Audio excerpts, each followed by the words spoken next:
August. Crazy. The summer is just flying. So welcome. Thanks so much to all of you joining. I see a lot of people still jumping on this morning as we get our 9 o'clock hour or 30 minutes started. I am very excited to welcome two fabulous guests with me today. I have the fabulous Jacqui Malizia, who is the managing broker of Orland Park and Oak Park. I'm so excited to have Jacqui on. We had a great conversation on Friday, and she's just doing some incredible stuff with her agents as we are getting ready for, as we all know, some big changes coming August 17th that we are all going to be ready for. And then I also have the fabulous Anam Hargey, who is out of the Glenview North office. Anam has been in the business for just over 4 years, I believe, and has just done phenomenal stuff.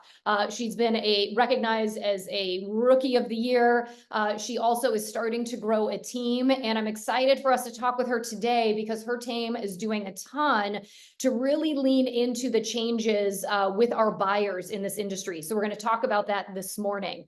So welcome, ladies. Thank you so much for being ready. 9 o'clock, bright-eyed and looking fabulous to join our group.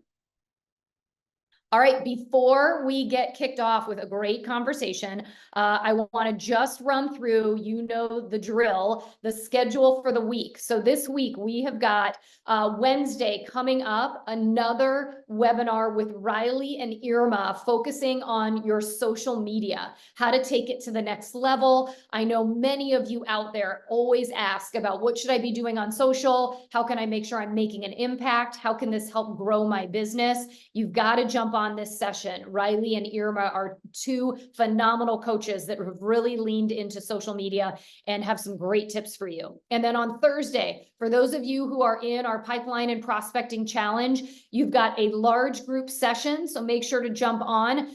Kevin and Angela are going to have an awesome surprise guest speaker. So make sure that you jump on Thursday at 9 o'clock for that as well.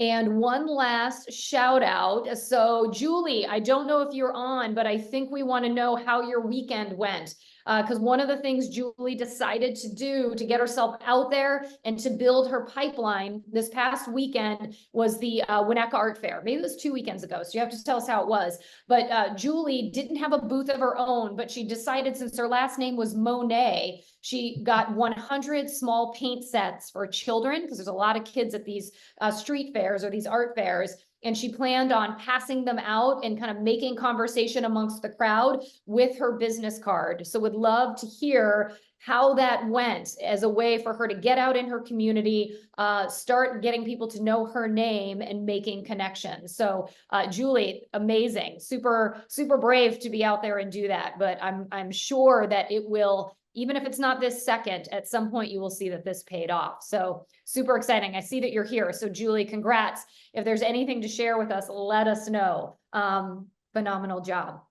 All right, let's get to it, my friends. I'm going to take the slides down and we are going to go big screen for the three of us, and we're going to get into it. All right, Jacqui, we know the drill, right? I like to start with our managing brokers. We want to tap into that amazing brain of yours. I know you have been doing a ton with your agents. So let's talk about that. We're 2 weeks out from some big industry changes. We all know about that. And I know you've been coaching and meeting and doing some roundtables and certain things with your offices. What have your agents been doing to get mentally and organizationally prepared for the settlement changes that are going to be, making a little bit of a difference for all of us? Well, I have to say, so many agents have built up a fear, and in some cases, just an absolute panic about what might happen when they meet with a seller for a listing presentation or a buyer for a buyer consultation. And they're so geared up for the pushback that they think they're going to get. But what they're finding is that oftentimes the objections that they're afraid of just aren't even coming up. So the fear of what might happen in most cases isn't even happening. Wow. But in the event that it does, I think it's really important to be ready. So what we've been doing in my offices is meeting in small groups of maybe 6 to 8 agents at a time and talking about the changes, but mostly really focusing on the forms, the actual documents and how to use them. So I have a strategy that I kind of came up with that I encourage agents to use, and it centers around the 3 Ps. So it sounds a little corny, but just think, if you prepare and then you practice, you'll be ready to present. So Love it. when you start to prepare, I always say the first thing to do is print the new forms and then read them again and again. It's just so important that you understand the content, or you'll have a hard time explaining it to someone else. And if you need help, ask. Our coaches and trainers and managing brokers are here to help. So take advantage of all these opportunities to attend training, because this isn't like finals week. You can't just cram at the last minute and expect to ace it. I suggest to the agents that they go old school, get a highlighter. While they're reading over the new forms, get that highlighter and just zero in on what's really important. So then they'll know how to shift the focus to what they want to emphasize when they're talking with a buyer or a seller, and develop a shorter, like more concise version of what's going to be most important to them. And then identify what they think might be the objections, and don't hide from them. Be ready with the answers. So pay close attention to what's actually changed, and how you can explain these changes in a way that's more easily understood and then, accepted by the buyers and sellers. And use scripts. I know that people don't always like to use scripts because they think it doesn't sound like them, but use them and make them your own. I always suggest using the voice memo function on your phone and record yourself after you've made your own script, and listen to that recorded version over and over, and practice with someone else, but be yourself. And you want it to sound authentic, but you want to sound knowledgeable. And just like a funny side note, after agents do follow my advice and come back, they tell me they hated the sound of their own voice. And I get it. I hate mine too. And we all do. We all do. But trust me, this really works. It really helps you prepare, and it really helps you make changes so that you feel more confident and it flows. But lastly, present. You're ready. Now you're really, really ready. And you'll be surprised at how easily the words will flow once you've practiced. You'll just sound more relaxed, and you'll sound like yourself, and you'll sound more knowledgeable about what you're presenting. So go into your buyer consultations and your seller meetings with more confidence when you're prepared. Yeah. And what I love about it is that everyone, I don't care if you've been an agent for a year or you've been an agent for 25 years, right? A lot of this language, talking to buyers in a different way. I mean, this is new for everybody. So everyone is having to be in this state of being uncomfortable. And on Friday, we were talking about, being nervous to present. And, all of us, have different roles within at properties. But, Jacqui, we talked about how we get nervous. I still get nervous to present, and we do practice. Kevin Van Eck and I, we practice a lot, our lines and the things that we do, so that we hopefully come off seeming like we know what we're talking about, right? And it's kind of the same thing. And I think what I loved that you hit on is really reading the documents, making sure that you're reading through, because if there's something that you don't understand as a practicing agent, odds are it's going to confuse the consumer. So it's getting yourself really comfortable to how to almost break it down into layman's terms, and, create it so that you're synthesizing it into words that are so much easier for them to understand, right? And and they're more confident when you can say, I know this sounds confusing, but here's what this really means. Here's how this is going to matter to you, or here's how this is going to impact you. Because at the end of the day, that's what they're worried about. So when you bring it back to them and how it's going to impact them, but, to your point, you have to read it. You have to prepare and really go through those documents, and then sort of, to your point, practice what you're going to say. I love using the audio. How many of you out there love hearing your voice on audio? Practice it, baby, practice it. Such great, practical, smart tips, Jacqui. I love it. I think it's super timely for right now. Anam, I know that you are going to plan on using your own voice video and practice over the next couple of weeks with your teams, right? But let's talk a little bit about what you're doing in your business right now to prepare for some of the changes that are coming. Where are you at in everything? So my background is clinical counseling. I'm a licensed therapist, and I know that anxiety is fear of the unknown, lack of control. So kind of like what Jacqui said, we're leaning into and really educating ourselves and knowing as much as we can. If we're as prepared as possible with what we can control, then the rest kind of falls into line. And so with that, we're also really leaning into being a buyer's agent. People are talking about how like buyer's agents are going to be a thing of the past. We really don't believe that. We think change is coming, but I think that's going to be more of a buyer's market than a seller's market, and we're ready for that. So when it starts shifting more into a buyer's market, we want to be the most in-demand buyer's agents.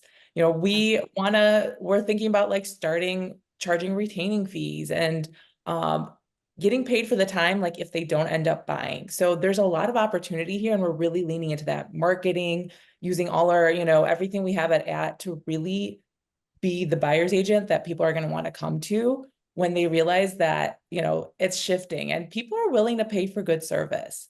So we already have clients before any of this asking, hey, how much do we pay you? How do we pay you? What do we owe you? So they're willing to pay. We just have to be ready to, prepared for that so that we can be paid for the services that we are rendering so well. Yeah, I love that. And I love that that's the mindset that you're going into. And I know that you just started a team not too long ago. So it's not just you focusing on this, but you've got a lot of agents. And as you had said earlier, buyers are a really big focus for you and your group. How are you working with your team members? Because it's one thing to get ourselves ready, right? But then we've got other agents that are looking to us to keep them calm, to make sure that they feel prepared. How are you working with your team of agents just to make sure that they're set for these changes, related to the upcoming, the changes on the 17th due to the settlement? So like you said, we're newer on, in the field. And of course, there was so much panic in the beginning. We work with so many buyers. So everyone was like, what are we going to do? How do we get listings? And I was like, that's great. We can learn how to get listings and stuff too. But we don't have to panic. We were scared to have anyone ever sign a buyer's agency agreement. Now everyone has to sign one. So this is actually really great for us. We don't have to worry about someone not working with us if they don't want to sign it. Because if they don't sign it with us, they're most likely not signing it with anyone else either. So, and now again, if they don't sign it with us, great. They saved us some time. I had people in the beginning who did not want to sign it when I first started trying them out. And honestly, they worked with 3-4 different real estate agents. And I was like, oh, I'm really glad I did not waste my time on them. So that's one really positive aspect of it. That's kind of exciting, is everyone's going to have to sign it. It's really a protection for us. And then also, failure is not failure, right? People think, oh, they didn't sign it, we lost this one. What's meant for you is going to come for you. Nobody can take away what's meant for you. I really, truly believe that. And I really try to teach my team that, because it really helps with when you don't get something. If someone decides not to work with you, we tend to beat ourselves up over this, right? But if you're like, nope, this one wasn't meant for me, it's okay. It really makes it easier if you start seeing failure as failure and just another learning experience, another practice round. It makes things a lot easier. And we already have enough stress to deal with in this field. Let's try to cut out as much as we can. Yeah, I love that, because the reality is, we aren't for every client, right? And there are going to be times where it might just be a personality, that it isn't even anything about, what you're making them sign or the fee that you're asking. Some of it is just an actual connection, right? For a lot of people, this is a big decision and they need to feel that. And sometimes too, it isn't that they're not feeling it. Let's face it. How many times have we maybe not felt the connection with somebody, or just realizing they have expectations that I just don't think I can meet for them, right? For one reason or another. So I love that you're teaching your agents, so new in the business right now, that you're not going to get everything, and that's okay. Like, it wasn't meant for you. It was meant for somebody else, but just at another point, somebody will be meant for you, right? So to just sort of keep going, and, probably like, what did you learn from that experience? I think as agents, we learn more from when we lose stuff than when we win, right? Because we're more self-reflective. We feel really bad about it, and then we're self-reflective, right? And Jacqui, what are you seeing with a lot of, your agents right now? How are they? I do have to say, I love Anam's line of, if it was meant for you, it'll come to you. That's a great line. A lot of new agents initially work with more buyers than sellers. So this is great to hear what she has to say about how she's working with her team and coaching them on that too. I recently had a newer agent tell our group that this new buyer agreement is great. And everybody kind of looked at her. She said, I've had so many buyers cheat on me after I've spent days and weeks showing them houses. They've called the listing agent directly, or they've gone to an open house, and they basically left me high and dry. So I love the fact that we have this agreement. And another agent said, why would I want to work with a buyer who didn't want to work with me? And that's basically what they're saying when they're so reluctant to sign this agreement. And this was just such an aha moment for her. And as she said that, I looked around and saw that it was kind of like a light bulb moment for other agents as well. So also, now that, you know, the seller and the listing agent aren't dictating what they believe the buyer's agent should be paid. As buyer's agents, we can decide what we're charging for our services. So we can charge 2.5% or even 3% because we know the value we're bringing to the table. Yeah. So I that's a love big that. shift.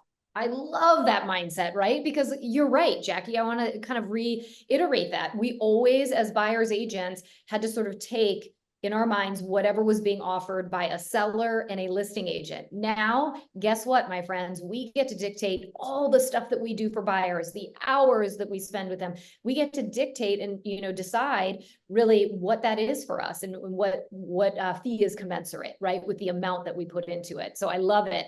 And in the chat, I think Kathy had said something, how are you responding to the questions so this protects you? Actually, it protects us both.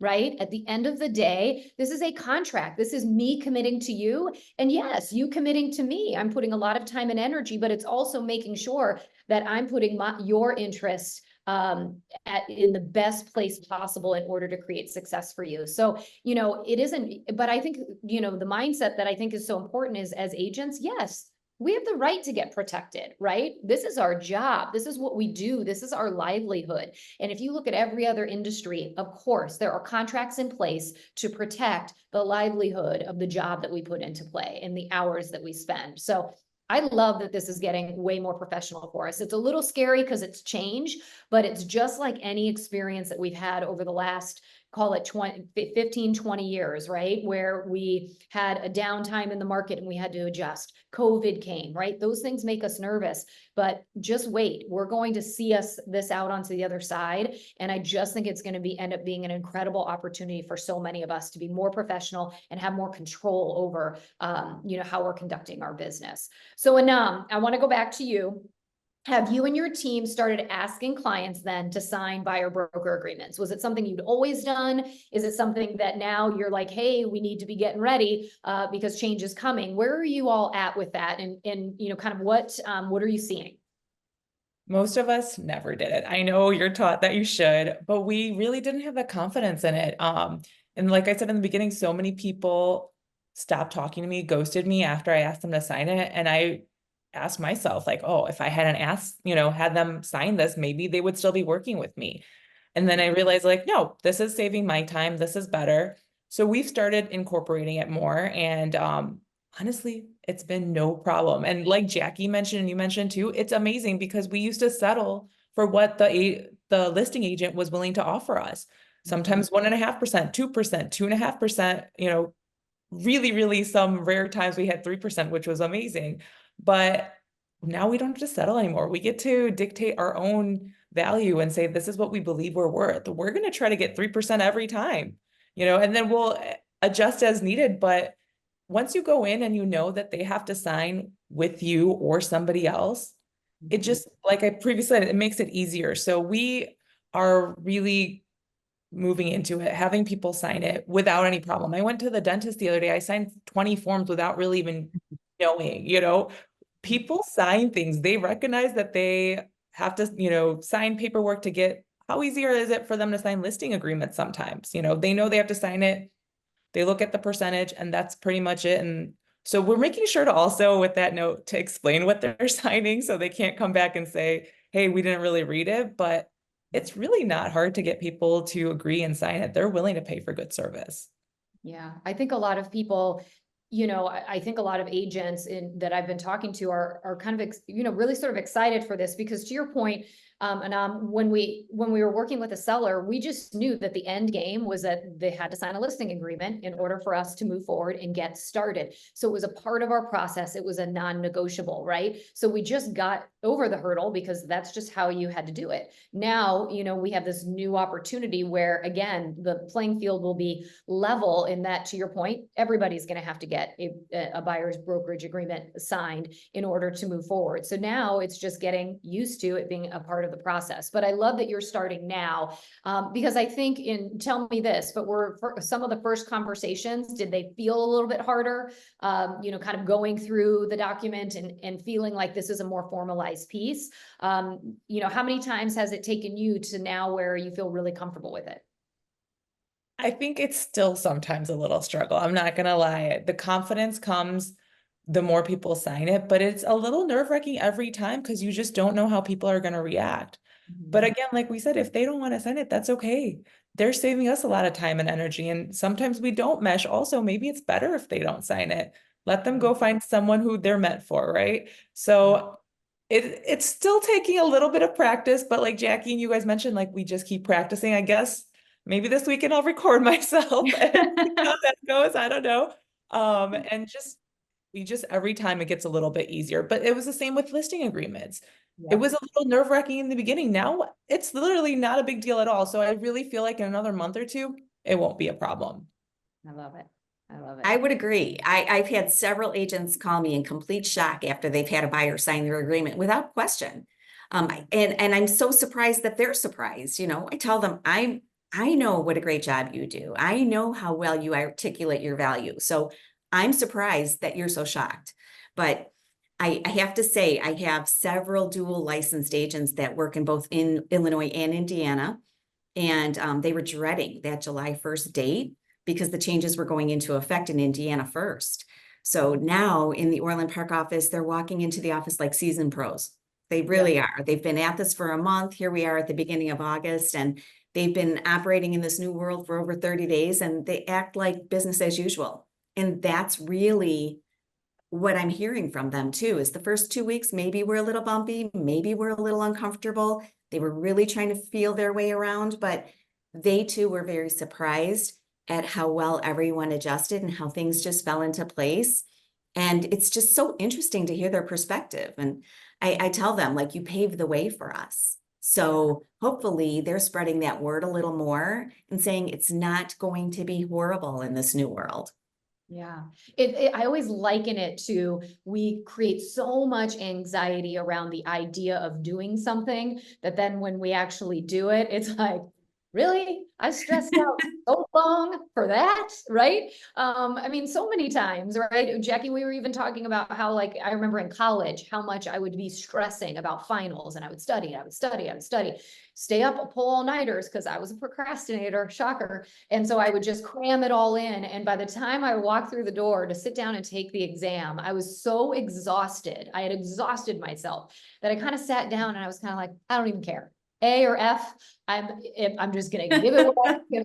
And I feel like, all of our agents, they're going to have prepared so much, right? By the time they finally sit in front of a buyer, they're going to be like, all right, let's do this, So, but I just think the reality of doing it real time, it's always so much worse in our minds before it happens. So I think for so many of us, it's like, let's just get there. Let's just have it August 17th, boom, let's get it behind us and, let's get this going. So I think, Right. I think many of us are ready for that, right? So Anam, I do want to ask you one other question. So what is your buyer process that you've put into place? Because I know that's something that, we've been encouraging agents to do, to make sure, just like we do with a seller, really taking the time up front to make sure that, the buyer is comfortable, understands and everything. And then do you have any situations where maybe the buyer pushed back because they were afraid of being responsible for your professional fee? So tell me about kind of what you're doing, what your process is, and,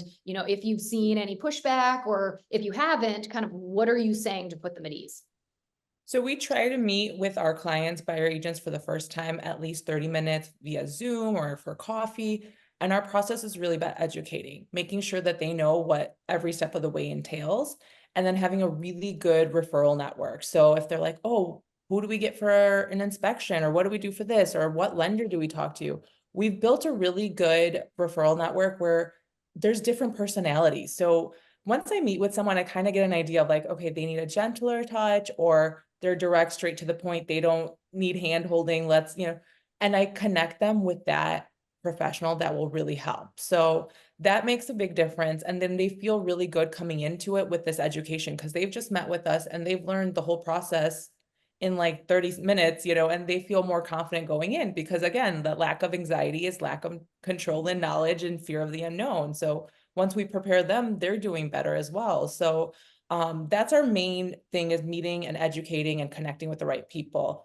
As far as pushback, absolutely. We do get pushback sometimes, and there's a lot of people. Sometimes it's my own family. My dad's like, I'm not going to pay you. Why can't I just go straight to the listing agent? Come I'm on, like, Dad. you have to. You're stuck with me. There's no choice here. So people are always looking for a better deal, and that's okay too. I myself would want a better deal, right? It's okay to understand that it's not personal, but when we do explain it, we try to explain that we really are going to try our best to get the seller to pay for it. We're going to see if we can negotiate into the contract. We'll see if a lender can build, it into your mortgage, or if we can get a credit.